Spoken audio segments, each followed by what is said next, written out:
प्रभु के पवित्र और जीवित नाम में सबको जय मसीह की। हम प्रभु का धन्यवाद करते हैं कि प्रभु ने एक बार फिर से सुबह के समय में हमें अपने चरणों में बैठने का सौभाग्य दिया।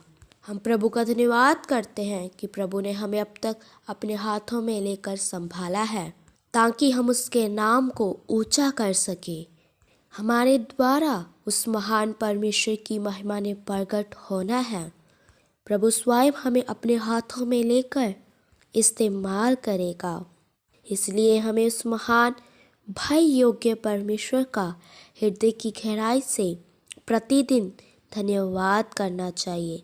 हर समय हर एक बात के लिए उस महान पिता परमेश्वर का धन्यवाद करते हुए उसे आदर देना है। तो आइए आज के वचन मनन के लिए हम प्रभु के वचन में से एक वचन पढ़ेंगे। इफिसियों 4:32 वचन। इस वचन में इस प्रकार लिखा है, एक दूसरे पर कृपालु और करुणामय हो, और जैसे परमेश्वर ने मसीह में तुम्हारे अपराध क्षमा किए, वैसे ही तुम भी एक दूसरे के अपराध क्षमा करो। हम इस वचन में देखते हैं कि प्रभु का दास प्रेरित पौलुस इफिसियों की कलीसिया को पत्री लिखते वक्त बोल रहा है, एक दूसरे पर कृपालु और करुणामय हो, और जैसे परमेश्वर ने मसीह में तुम्हारे अपराध क्षमा किए, वैसे ही तुम भी एक दूसरे के अपराध क्षमा करो। ये प्रभु का वचन सिर्फ इफिसियों की कलीसिया के लिए नहीं है, ये वचन हमारे लिए भी है जो प्रभु ने हमें दिया है। हमने भी इस वचन के अनुसार एक दूसरे पर कृपालु और करुणामय होना है। हमने एक दूसरे पर दया करने वाले बनना है। हमारे अंदर मसीह का प्रेम नज़र आना है, क्योंकि हम एक ही पिता की संतान हैं।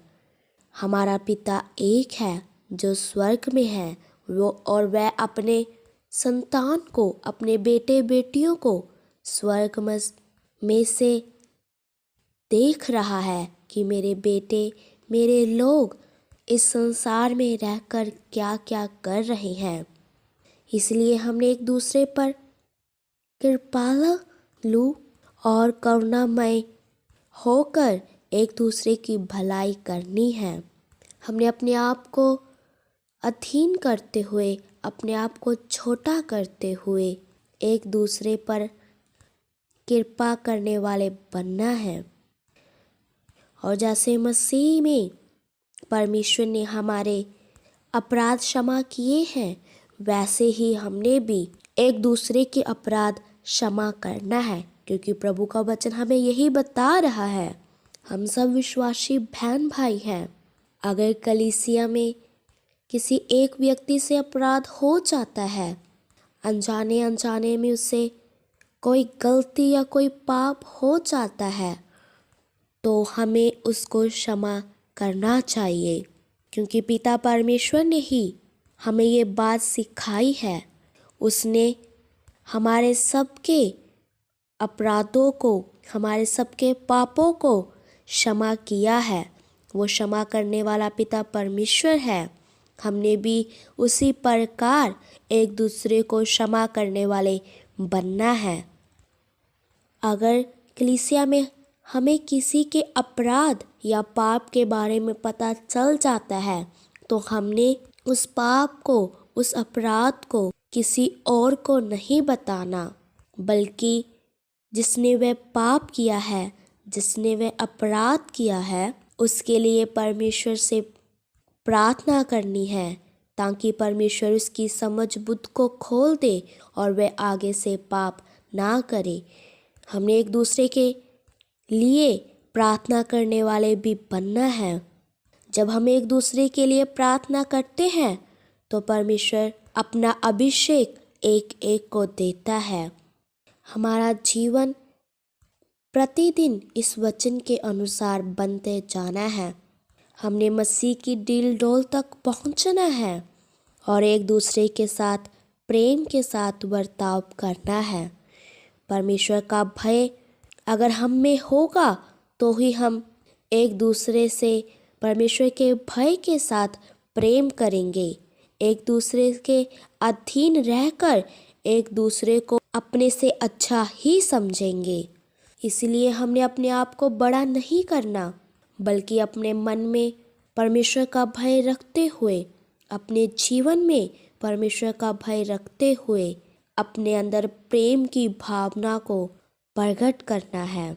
हमने अपने मन की सारी गंदगी को दूर करते हुए, सारे क्रोध को, सारे वैर भाव को दूर करते हुए अपने जीवन में मसीह के प्रेम को लाना है, ताकि हम सबके साथ भलाई ही के साथ बर्ताव कर सकें। हमने एक दूसरे पर कृपा और करुणामय ही होना है और एक दूसरे के अपराध क्षमा करने वाले बनना है, तो ही परमेश्वर अपनी बहुतायत से आशीष हमें देगा। तो आइए अपनी आंखों को बंद करें, सिरों को झुकाएं, हम प्रार्थना करते हैं। महान सर्वशक्तिमान पिता प्रभु, हम आपका धन्यवाद करते हैं। आपने सुबह के समय में हमें अपने चरणों में बैठने का सौभाग्य दिया। बहुत सारे लोग आज के दिन को देख न सके, इस संसार को छोड़कर चले गए, लेकिन अपनी आराधना के लिए, अपनी प्रार्थना के लिए हमें जीवित रखा। हम आपका धन्यवाद करते हैं प्रभु। आज के शुभ संदेश के लिए आपने एक सुंदर वचन हमें खोल कर दिया कि एक दूसरे पर कृपालु और करुणामय हो, और जैसे परमेश्वर ने मसीह में तुम्हारे अपराध क्षमा किए, वैसे ही तुम भी एक दूसरे के अपराध क्षमा करो। प्रभु, हमारा जीवन इस वचन के अनुसार बन जाए, ताकि हम एक दूसरे पर कृपालु और करुणामय हो सके और एक दूसरे के अपराध क्षमा करने वाले बन जाए। प्रभु, आज का वचन के लिए आशीष का कारण बन जाए। जितने भी तेरे जन ये तेरा पवित्र वचन सुने, उनके हृदय में यह वचन कार्य करने पाए। प्रभु, हम सबकी प्रार्थनाओं को सुन लो, क्योंकि आप ही हमारी प्रार्थना को उत्तर देने वाले बन जाए। प्रभु, हमें एक दूसरे के अधीन रहने के लिए कृपा दो। हम अपने आप को बड़ा ना करें। प्रभु, आपका प्रेम हम पर बना रहे, आपका कृपा वाला हाथ भी हम सब पर बना रहे। हम प्रभु यीशु मसीह के नाम से मांगते हैं, आमीन। सबको जय मसीह की। मारानाथा।